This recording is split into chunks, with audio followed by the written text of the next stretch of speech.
Bonjour à tous. Je remercie le comité d'organisation de m'avoir permis de venir partager avec vous mon propos. C'était une surprise pour moi, je ne m'y attendais pas du tout. Voilà, quand on m'a demandé si je voulais contribuer à ces cahiers, j'ai décidé que peut-être je pouvais donner mon témoignage tout simplement. Je suis donc infirmière depuis 12 ans à la maison médicale Jeanne Garnier. Auparavant, j'ai travaillé en libéral jusqu'au jour où j'ai été confrontée à l'annonce pour moi-même d'un diagnostic de maladie grave. Le monde bascule, mais grâce aux soins des médecins, j'ai pu m'engager dans ce parcours de manière active et en sortir guérie au bout de quelques années. J'étais alors prête, je me sentais enrichie de cette épreuve et j'étais alors prête à prendre soin des autres. Je pense que ça, c'est à la base de mon désir d'être infirmière, mais il s'est renforcé après ce parcours de soins qui m'a fait dire qu'il y avait deux choses essentielles quand on était malade, c'était de se sentir accompagné et d'avoir de l'espoir. Et c'est ça que j'avais envie de transmettre à d'autres. Et je me suis posé la question, où vais-je pouvoir exercer de cette manière? J'aurais pu exercer à l'origine de la vie, au moment de la naissance. C'est un moment, je trouve, très important, où il est vraiment question de fragilité. Je pense que nous sommes parmi les mammifères un des moins aboutis lorsqu'il arrive au monde, avec un très très grand besoin de soins. Et si on ne prend pas soin du nouveau-né, on sait ce qu'il advient pour lui. Au cours de la vie, nous avons toutes ces épreuves que nous traversons, où nous pouvons être confrontés à cette très grande vulnérabilité, cette grande fragilité. Là encore, nous avons besoin qu'on prenne soin de nous. Et puis, dans cette phase ultime de la vie, oui, on a besoin aussi d'être accompagné et qu'on prenne soin de nous. Je me suis dit que peut-être en fin de vie, les services seraient mieux dotés pour pouvoir mettre en place cet accompagnement, en soins palliatifs notamment. Voilà.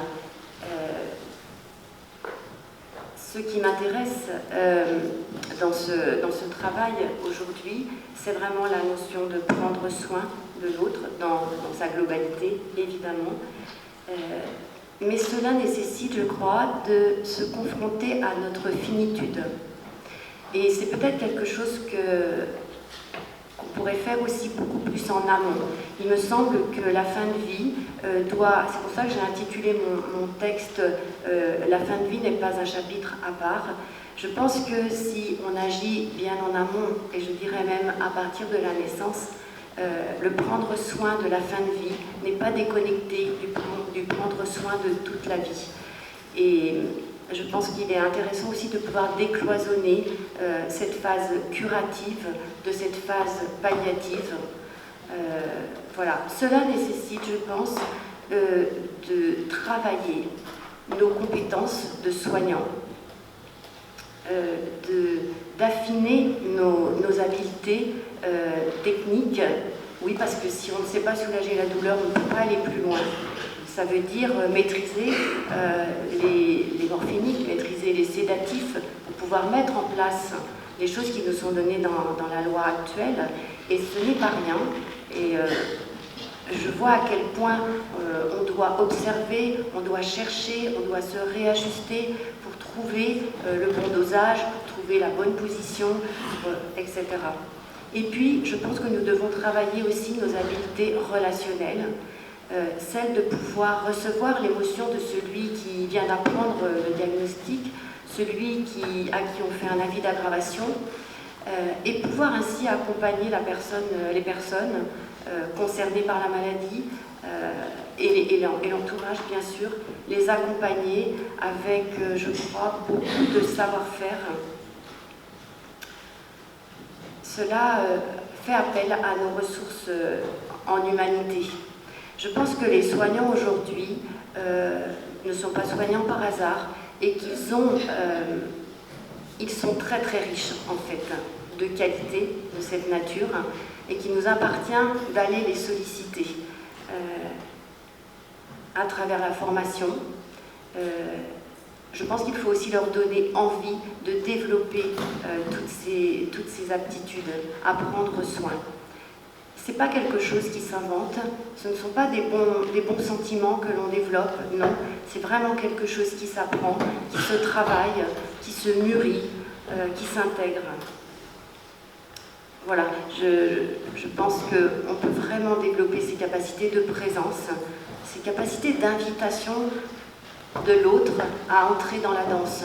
Je pense à des choses très très concrètes, lorsque l'on est amené à mobiliser les gens dans leur lit pour faire un soin. La façon dont on les approche va conditionner la réaction du patient. Voilà, si je l'invite et que j'écoute la réaction de mon patient, même si petite soit-elle, je me mets dans un dialogue gestuel avec lui. Il ne suffit pas forcément de communiquer verbalement, mais dans ce dialogue gestuel, je peux déjà mettre en route quelque chose de vivant. C'est comme si la rencontre s'invitait au cœur du soin. Et ce faisant, le patient devient acteur de son propre soin. Voilà, c'est quelque chose qui peut générer beaucoup de plaisir aussi dans le travail. Cette notion de souffrance et de plaisir au travail, qui est explorée par Christophe Dejour notamment, je la trouve vraiment passionnante. Et on se rend compte en fait que lorsque le soin est fait dans cette réciprocité, avec les collègues aussi, parce que je pense qu'un soignant seul est un soignant en danger, c'est un travail qui se fait, qui se tricote à plusieurs, en équipe. C'est une action transdisciplinaire, voilà, et qui procure le plaisir au travail, peut procurer beaucoup de plaisir au travail. Voilà. Et je finirai par cette notion peut-être de dignité.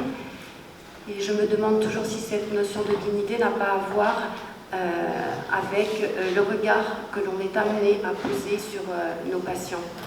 Je pense à cet homme qui a vécu ces dernières années de vie dans la rue. Il était atteint d'un cancer et il a été admis chez nous dans une situation d'incurie. On ne comprenait pas ce qu'il voulait nous dire, c'était compliqué. Et puis, nous nous sommes apprivoisés. Nous lui avons donné des soins à la mesure de ce qu'il pouvait supporter, d'hygiène d'abord, et puis aussi contre les symptômes désagréables liés à son état. Et on s'est aperçu que progressivement, il nous apprivoisait, nous l'apprivoisions. Et je rentrais dans sa chambre, il était droit dans son lit, souriant, nous accueillant au fil des jours, digne, je ne peux pas dire un autre mot, il était digne cet homme. Il continuait de baragouiner, on ne comprenait pas ce qu'il voulait nous dire, mais je pense qu'il y avait cette intelligence des corps de celui qui reçoit, de celui qui donne, qui se tramait et qui donnait ce résultat d'un homme droit dans son lit. Et progressivement, il s'est allongé puisque voilà, la maladie a gagné. Et il est mort paisiblement, cet homme. Mais il laisse en moi une trace d'une mission comme d'une mission accomplie. Voilà, et je pense encore à cette femme avec qui avait beaucoup de peine à accepter sa maladie, qui prenait beaucoup sur elle. Avec ma collègue, nous sommes arrivés auprès d'elle un jour pour faire ses soins. Et il y avait un plaisir pour nous de prendre soin d'elle. Et on lui a dit, c'est pas tous les jours qu'on fait ça, mais on lui a dit, et elle n'arrivait pas à y croire. Et au fur et à mesure de la toilette qui s'est déroulée dans cette atmosphère-là, elle s'est laissée embarquer dans ce plaisir d'être dans la relation. Et à la fin, elle nous a dit c'était une rencontre, il y avait une réciprocité.